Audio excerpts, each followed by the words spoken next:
Welcome, बहुत बहुत स्वागत है आपका सरकारी सिलेबस यूट्यूब चैनल पर। अभी हम बात करेंगे एसएससी 10+2 द्वारा ये वैकेंसी जारी की है, जिसे आप CHSL के नाम से भी जानते हो। कक्षा 12वीं पास वाले बच्चे इसमें फॉर्म भर सकते हैं।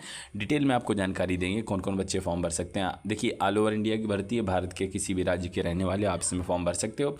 और करीब 2000 के आसपास वैकेंसी, 2000 से ज़्यादा ही वैकेंसी। मैं आपको सारी चीज़ें बड़े ही डिटेल में, सिलेक्शन प्रोसीजर क्या रहेगा, तो चलिए शुरुआत करते हैं इधर उधर की बातें ना करते हुए।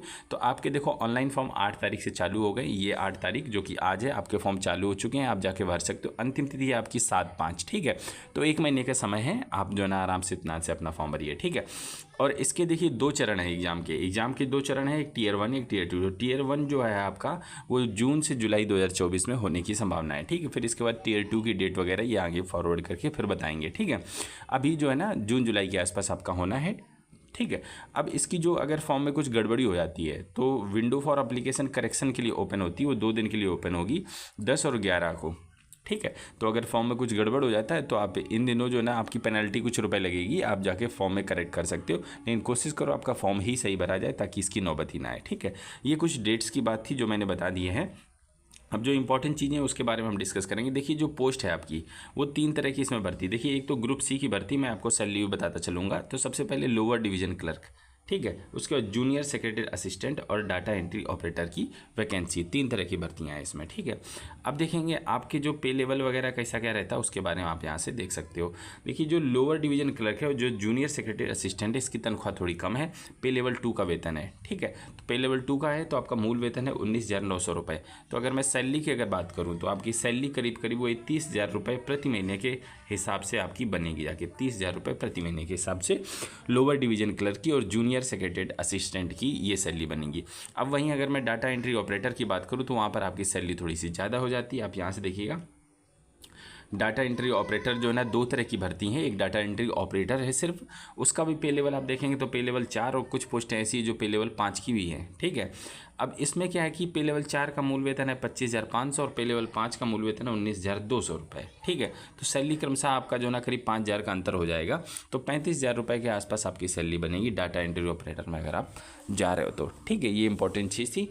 अब देखें, अगर आप डाटा एंट्री ऑपरेटर आप जा रहे हो ग्रेड A के लिए, तो भी आपका पे लेवल 4 का वेतन, मूल वेतन आपका 25,500 है। तो सैलरी की बात करूँ तो 35 से 40,000 के बीच में आपकी सैलरी बनने वाली है, ठीक है। तो जो लोअर डिवीजन क्लर्क है उसकी सैलरी थोड़ा सा कम है, 30,000 के आसपास। और जो ग्रेड A में जा रहा है, डाटा एंट्री ऑपरेटर बनना है, तो उसकी सैलरी जो है ना 35 से 40,000 रुपये प्रति महीने के हिसाब से आपकी होने वाली है। तो ये चीज़ हमने कुछ इंपॉर्टेंट थी, इसके बारे में डिस्कस कर लिया। अब हम थोड़ा सा आगे बढ़ते हैं। सैलरी आपकी 2,000 नहीं, सैलरी कह रहा हूँ मैं, आपकी जो टोटल वैकेंसी है वो 3,712 वैकेंसी है। तो मतलब करीब करीब 4,000 आपका हो, ठीक है। तो 4,000 के आसपास ऑल ओवर इंडिया की भर्ती है। सारे बच्चे इसमें फॉर्म भर सकते हैं। देखिए, ये कुछ फॉर्म ऐसे होते हैं कि जिन्हें हर साल और टाइम टाइम पे आना होता है, तो वैसे ही ये फॉर्म है। जैसे कि CPO का हो गया, GD भर्ती हो गई, ठीक है। और SSC CHSL, ये जो है ना जितने भी डिपार्टमेंट सेंट्रल गवर्नमेंट के, तो उनमें जो भी क्लर्क की भर्ती है सारी इसी के द्वारा होती है, ठीक है। तो अच्छी भर्ती 4,000 के आसपास आती है, रेगुलरली हर साल आती है और हर साल करीब करीब इतनी भर्ती रहती है, ठीक है। अब हम देखेंगे और जो ज़रूरी जानकारी होगी उसके बारे में हम यहाँ से डिस्कस करेंगे। अब देखो, भारत का कोई भी बच्चा इसमें भाग ले सकता है। नेपाल के भी भाग ले सकते हैं, भूटान के भी भाग ले सकते हैं, या जो माइग्रेट होके आए हैं वो भी इसमें भाग ले सकते हैं, ठीक है। और देखेंगे, लेकिन इसके अंतर्गत एक ऑर्गेनाइजेशन है BRO, ठीक है। तो जब आप ऑनलाइन फॉर्म भरोगे तो वहाँ पर आपको डिपार्टमेंट चूज़ करना रहेगा। तो BRO में अगर आप फॉर्म भरते हो तो सिर्फ लड़के ही भाग ले सकते हैं, उसमें लड़कियाँ भाग नहीं ले सकती हैं, क्योंकि BRO बॉर्डर रोड ऑर्गेनाइजेशन है जो सड़क वगैरह बनाता है ऐसे स्थानों पर जहाँ मुमकिन नहीं होता है नॉर्मल ठेकेदार जाके या PWD विभाग जाके सड़क वगैरह बना दे। तो बॉर्डर इलाके में जो भी सड़क, टनल वगैरह या सुरंग बनती हैं वो सब BRO बनाता है। तो उसके लिए देखिए, दमदार क्लर्क भी चाहिए। मान लो ऐसे काम हो रहा है, आप काम ही नहीं कर पा रहे हो, तो उनमें सिर्फ लड़के ही अप्लाई कर पा रहे हैं, बाकियों में लड़के और लड़कियाँ दोनों ही इसमें भाग ले सकते हैं, ठीक है। अब हम बात कर लेते हैं आपकी उम्र सीमा की। उम्र सीमा की गणना 1 अगस्त 2024 से की जाएगी, आप यहाँ से देख सकते हो, ठीक है। उम्र मिनिमम और आपकी कितनी होनी चाहिए, 18 और मैक्सिमम आपकी 27। अब कैटेगरी हिसाब से आपको छूट मिल जाएगी। उम्र सीमा की गणना 1 अगस्त 2024 से की जाएगी और उम्र सीमा मैंने बता दी 18 से 27 साल। अब देखो, कुछ लोगों को छूट रहेगी, आपकी स्क्रीन के सामने है। SC ST 5 साल, OBC को 3 साल, फिजिकली है 10 साल, ठीक है। भूतपूर्व फौजी को 3 साल। तो इस तरह की छूटें हर वैकेंसी में रहती है, आपको भी दी जाएगी, ठीक है। ये हमने छूट की बात कर ली। अब हम थोड़ा सा और आगे देख लेते हैं, जो ज़रूरी चीज़ें उनके बारे में डिस्कस करेंगे इधर उधर की चीज़ें बताने का कोई मतलब नहीं है, ये सब नोटिफिकेशन में है, जो कि देखिए इनका तो काम है हर चीज़ को एकदम क्लियरिफाई कर देना। अब 87 पेज का नोटिफिकेशन, अगर आप 87 पेज पढ़ोगे तो आप 2 हफ्ते पढ़ने में लगा दोगे, तब आप इसको चीज़ें समझ पाओगे। लेकिन जो ज़रूरी चीज़ें आपके काम की हैं हम उनके बारे में डिस्कस करेंगे।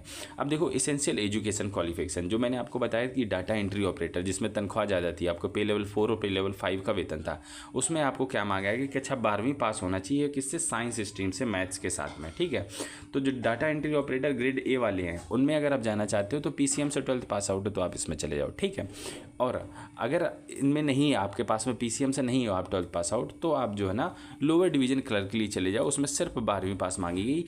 और इसमें क्या है कि इसमें थोड़ा सा सैलरी कम है, पे लेवल 2 का वेतन है, जिसका मूल वेतन 19,900 रुपये था, तो सैलरी आपकी 30,000 रुपये के आसपास बनेगी। तो लोअर डिवीजन क्लर्क में आपका थोड़ा सा वेतन कम है, और जूनियर सेक्रेटरी असिस्टेंट में आपका थोड़ा सा वेतन कम है, और कुछ इसमें वैकेंसी थी डाटा एंट्री ऑपरेटर वाली ग्रेड ए की, ठीक है। तो इसके लिए भी जो डाटा एंट्री ऑपरेटर है उसका आपका वेतन अच्छा रहेगा, ठीक है। तो ये आप समझ गए। मिनिस्ट्री ऑफ कंज्यूमर में अगर आप फॉर्म भरते हो, आप यहाँ से देखिए grade A, ministry of consumer affairs and food and public distribution, ministry of culture. अगर आप इस मिनिस्ट्री के अंतर्गत जाते हो और डाटा एंट्री ऑपरेटर के लिए फॉर्म भरते हो तो आपको PCM होना अनिवार्य है, मतलब फिजिक्स केमिस्ट्री आपके पास में होना चाहिए, साइंस स्ट्रीम होनी चाहिए। इसके अलावा आप डाटा एंट्री ऑपरेटर भर लो, LDC में भर लो, आप JSA मतलब जूनियर सेक्रेटरी असिस्टेंट में भर लो, बस 12वीं पास चाहिए, ठीक है। तो बस एक के लिए आप ध्यान रखिएगा, ministry of consumer affairs, food and public distribution and ministry of culture के लिए। अगर आप इन मिनिस्ट्री में जाकर अगर आप क्लर्क बनना चाहते हो या डाटा एंट्री ऑपरेटर की ही भर्ती है, तो अगर आप जाना चाहते हो तो आपके पास में PCM से होना चाहिए। बाकी सब के लिए कक्षा 12वीं पास चाहिए और कुछ की ज़रूरत नहीं है, ठीक है। अब देखिए एक चीज़ और बता दूं कि 1/8/2024 के पहले आपका रिजल्ट आ जाना चाहिए, ठीक है। इसेंशियल क्वालिफिकेशन जो आपकी है इस डेट तक हो जानी चाहिए। तो कहने का मतलब ये है कि अगर आपने 12th में अपीयरिंग हो, अभी आप 12th में जाओगे मतलब, तो आपका रिजल्ट तो अगले साल आ गया, तो आप फॉर्म नहीं भर सकते। आपने अभी जस्ट इसी ईयर में जो है ना आपका रिजल्ट आ गया, 2024 में आपका मार्च में रिजल्ट आ गया, तो आप इसमें आराम से फॉर्म भर सकते हो, ठीक है। तो कहने का मतलब ये हुआ जो अपीयरिंग ईयर रहेगा, मतलब जुलाई के बाद जो फॉर्म भरेंगे आगे पढ़ेंगे, तो अपीयरिंग वाले वो बच्चे फॉर्म नहीं भर सकते, अगले सेशन वाला जो आने वाला है। बाकी इसमें सारे बच्चे फॉर्म भर सकते हैं, ठीक है, जिनकी उम्र सीमा है और कक्षा 12वीं पास है। हाउ टू अप्लाई की अगर हम बात करें तो ssc.government.in पर जाकर आप अपना फॉर्म भर सकते हो, कोई इसमें दिक्कत की बात नहीं है, ठीक है। वहाँ पर जाना, कैरियर या रिक्रूटमेंट में जाके क्लिक करना और अपना ऑनलाइन एप्लीकेशन भर देना। अंतिम तारीख 7/5/2024 है, इसके बारे में मैंने आपको पहले ही बता दिया है, इंगित कर दिया है। अब हम थोड़ा सा और देख लेते हैं। फॉर्म फीस देखो सरकारी है, बढ़िया 100 रुपये फॉर्म फीस है, और लड़कियों से, SC ST से, ठीक है, इकोनॉमी वीकर सेक्शन से और जो है ना भूतपूर्व फौजियों से कोई फॉर्म फीस नहीं ली जा रही है, 0 रुपये फॉर्म फीस है। बस जो है ना जनरल वाले जो कैंडिडेट हैं उनसे ली जाएगी और OBC वालों से ली जा रही है, ठीक है, और वो भी लड़कों से, लड़कियों के लिए वैसे भी छूट है, ठीक है। तो 100 रुपये फॉर्म फीस है, इसमें कोई दिक्कत की ज़्यादा बात नहीं है। आजकल तो फॉर्म फीस ऐसा आता है कि 1,500-2 हज़ार रुपये जो है ना गरीब आदमी की सारी महीने की तनख्वाह ही इसमें घुस जाए ऑनलाइन फॉर्म भरने में। सेंटर ऑफ एग्जामिनेशन की बात करें, सेंट्रल गवर्नमेंट का एग्ज़ाम है, तो आपके अराउंड द इंडिया हर जगह आपको एग्जामिनेशन सेंटर देखने को मिल जाएंगे, ठीक है। अब देखिए एग्ज़ाम और सिलेबस की हम जानकारी जो है ना थोड़ा मोटे मोटे तौर पर देंगे, डिटेल के लिए एक सेपरेट वीडियो बनाऊंगा जिसमें डिटेल में हम सिलेबस एग्जाम पैटर्न देखेंगे। मोटी मोटी बात ये है कि आपका Tier 1 Tier 2 होने वाला है, ठीक है। आपका जो सिलेक्शन होने वाला है, आपका Tier 2 के जो नंबर रहेंगे उनके बेस पर फाइनल मेरिट लिस्ट बनेगी, ठीक है। दोनों ही ऑब्जेक्टिव टाइप के, Tier 1 भी ऑब्जेक्टिव है, Tier 2 भी आपका ऑब्जेक्टिव है, ठीक है। दोनों में ही माइनस मार्किंग है, ठीक है, 1/4 की माइनस मार्किंग है, 1 नंबर आपका काटा जाएगा, ठीक है। तो माइनस मार्किंग रहेगी तो आपको ध्यान से करना रहेगा। और Tier 1 भी ऑब्जेक्टिव, Tier 2 भी ऑब्जेक्टिव। चलिए अब आपको दोनों ही बता देते हैं कि किस तरह आपका जो है ना रहने वाला। और बाद में आपका एक स्किल टेस्ट भी होगा, क्योंकि आप जो है ना डाटा एंट्री ऑपरेटर या लोअर डिवीजन क्लर्क के जा रहे हो, तो जाओगे तो कंप्यूटर चलाओगे तो आपका स्किल टेस्ट, टाइपिंग टेस्ट भी होगा ही होगा, ठीक है। अब Tier 1 में देख लो आपका क्या क्या रहने वाला है, ठीक है। इंग्लिश नॉलेज, जनरल इंटेलिजेंस, गणित और जनरल अवेयरनेस, सब 25-25 क्वेश्चंस रहेंगे, 50 नंबर के रहेंगे। टोटल 60 मिनट का आपका समय दिया जाएगा। निगेटिव मार्किंग भी आपकी होने वाली है। पेपर आपका जो ना हिंदी अंग्रेजी भाषाओं में रहेगा और इसके अलावा जो भी सेंट्रल गवर्नमेंट ने भाषाओं को मान्यता दी उन भाषाओं में भी आप दे सकते हो। वैसे इंग्लिश और हिंदी में तो होना ही होना पक्का तय है, ठीक है। तो ये चीज़ हो गई, और गलत करोगे तो 0.50 नंबर आपका जो है ना काट लिया जाएगा, ये चीज़ भी आप ध्यान रख सकते हो, ठीक है। तो 1/4 की आपकी माइनस मार्किंग हो गई, तो ये चीज़ हो गई। अब इसके बाद टीयर 2 आता है। टीयर 2 थोड़ा सा आपको कन्फ्यूजिंग लग सकता है, लेकिन मैं बताने की कोशिश कर देता हूँ मोटे मोटे तौर पर। देखिए टीयर 2 के इन्होंने जो है ना 2 सेक्शन में बांटा है, 2 सेशन। इसके लिए हम एक सेपरेट वीडियो भी बनाएंगे, इसमें हम थोड़ा मोटा मोटा जानकारी देते हैं। देखिए जो आपका सेक्शन 1 है 2 भागों में बांटा है। एक तो आपका ये सेक्शन है, ये सेशन है, और ये सेक्शन है, दोनों में फ़र्क समझिएगा। सेशन आपके सिर्फ 2 हैं इस एग्ज़ाम में, और सेक्शन आपके 3 हैं, मैं आगे आपको बताऊंगा। अब जो आपका ये हो गया, ये आपका सेशन 1 हो गया, ठीक है। सेशन 1 में आपका जो ये सेक्शन 1 है इसमें ये चीज़ रहेगी। सेक्शन 1 के अंदर मॉड्यूल 1 मॉड्यूल 2 है, मैं आपके जो ना गणित और रीजनिंग पूछी जाएगी। 30 प्रश्न आपके रहेंगे, टोटल 60 प्रश्न और एक प्रश्न 30 अंक का, तो 180 नंबर का हो गया।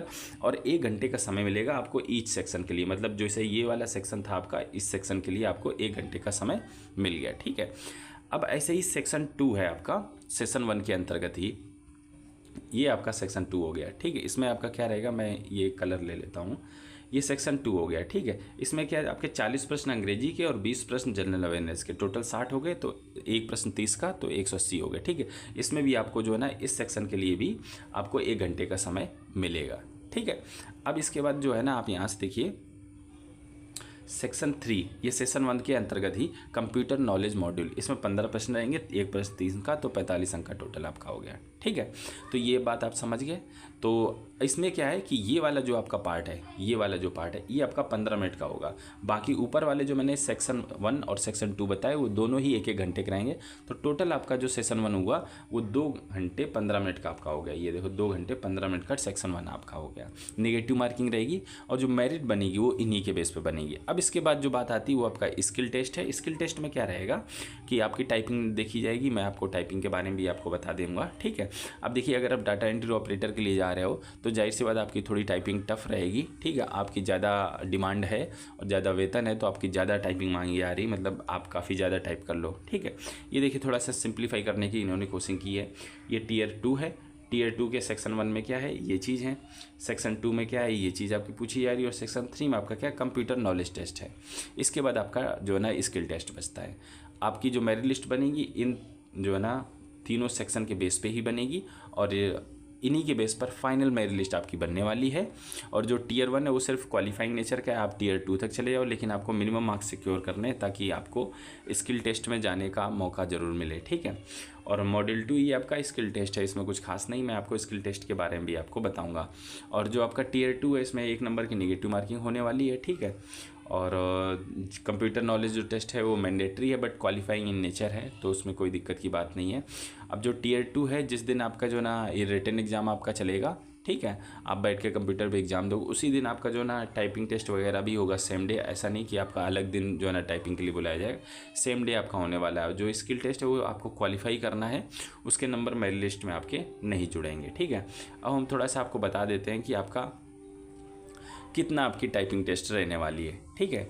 अब देखिए डाटा एंट्री ऑपरेटर के लिए अगर आप जा रहे हो तो मिनिस्ट्री जो मैंने आपको बताई, मिनिस्ट्री ऑफ कल्चर फूड वाली, ठीक है, उसके लिए अगर आप जा रहे हो तो आपको 15,000 चाहिए पर आवर में की डिप्रेशन, ये आपकी स्पीड होनी चाहिए। जो आपका टेस्ट होगा वो 15 मिनट का होगा, और 15 मिनट में आपको 3700 से 4000 की डिप्रेशन आपको टाइप करना है, ठीक है, अंग्रेजी में। ये बात हो गई किसके, मिनिस्ट्री ऑफ कल्चर के लिए, जिसकी तनख्वाह ज़्यादा थी, ठीक है। तो ये बात हो गई। अब इसके बाद जो है ना आपकी जो स्किल टेस्ट जो आपका होने वाला है, जो डाटा एंट्री ऑपरेटर जो बचे हुए बाकी डिपार्टमेंट के, तो उनमें क्या है कि आपकी 15 मिनट की रहेगी, और आपकी टाइपिंग जो है की डिप्रेशन वो 2000 से 2200 हो गई आपकी, ठीक है। उसमें कितनी ज़्यादा थी, 3700 से 4000 थी, आप यहाँ से देखो, ठीक है, मिनिस्ट्री ऑफ कल्चर के लिए। और इसके लिए आपकी कम हो गई, ये भी डाटा एंट्री ऑपरेटर की ही पोस्ट है, ठीक है। अब इसके बाद जो लोअर डिवीजन क्लर्क की बात आई, उसकी टाइपिंग टेस्ट आपको यहाँ से देख लो। उसका क्या है कि आपको 35 वर्ड पर मिनट आपको अंग्रेजी में, और जो है ना 30 वर्ड पर मिनट आपको जो है ना हिंदी में टाइपिंग इतनी आपको मांगी गई है, ठीक है। तो ये चीज़ हो गई, हमने इसके बारे में डिस्कस कर लिया, ठीक है। अब हम और आगे देख लेते हैं। अब ये इंडिकेटिव सिलेबस है जो कॉमन सिलेबस आपसे पूछा जाएगा, ठीक है। इसके बारे में उतना ज़्यादा हम अभी नहीं, आप चाहे तो स्क्रीनशॉट यहाँ से ले लो, क्योंकि अगर हम यहाँ पर डिटेल में ही बताएंगे तो एक बहुत ही लेंदी वीडियो बन जाएगा, हम उसकी यहाँ पर चर्चा नहीं करेंगे। आप अगर कहते हैं तो एक सेपरेट एक अलग से वीडियो बना देंगे जिसमें हम बस डिटेल सिलेबस और एग्जाम पैटर्न ही डिस्कस करेंगे। और उम्मीद करता हूँ कि आपको जो मैंने ये सिलेक्शन प्रोसीजर बताया है आपको समझ में आ गया होगा। लेकिन हो सकता है Tier 2 बच्चों को थोड़ा सा कन्फ्यूजिंग लगे, अगर अभी भी कन्फ्यूजिंग लग रहा है तो आप हमें कमेंट करना, हम अलग से वीडियो एक बना देंगे, ठीक है, जिसमें हम सिर्फ सिलेक्शन प्रोसीजर की ही चर्चा करेंगे, ठीक है। मिनिमम मार्क्स आपको जो ना, जब आप Tier 1 दोगे, ठीक है, सेक्शन 1 दोगे, सेक्शन 2, तो आपको मिनिमम इतने नंबर लेने हैं हर एक एग्जाम में, तभी आप जो ना आगे आप बढ़ पाओगे। अनरिजर्व के लिए 30%, ओबीसी के लिए 25% और बाकी SC ST के लिए 20%, इतने नंबर आपके होने ही होने चाहिए, ठीक है।